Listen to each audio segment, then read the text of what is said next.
Want to build a dynamic Excel project tracker where changing one date automatically updates the entire timeline? Let's see how it works.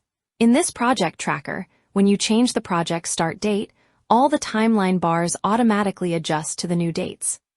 You can add as many tasks as you need for your project. You can also adjust the priority based on your needs. For example, you can change a task from medium to high. Also, you can change high to medium priority or remove the priority completely. Next, we have the task start date. Set this date based on when you want each task to begin. Whenever you change the start date, the timeline bar automatically moves to the corresponding dates. Then we have the days column. Enter the number of days you expect the task to take.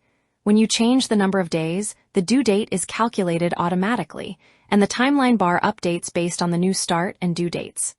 In the remarks column, you can select a task's status such as pending, under process, or complete.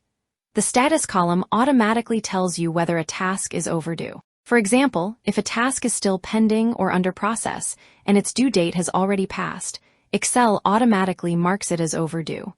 But if the due date has not passed yet, the status will not show as overdue, even if the task is still pending or under process. Now let's look at the timeline. This entire bar graph area updates automatically based on the task start date and due date. For example, Task 2 currently runs from August 7th to August 16th. If we reduce the task duration to 5 days, the due date changes automatically, and the timeline bar becomes shorter, ending on August 12th. And if we increase the duration to 8 days, the due date updates again, and the timeline automatically extends to August 15th. And remember, these changes happen automatically for each individual task.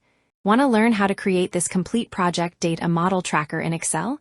Like this video, share it, and comment tutorial below. I'll upload the complete step-by-step tutorial along with a free project tracker template so you can build it yourself or can use the free template.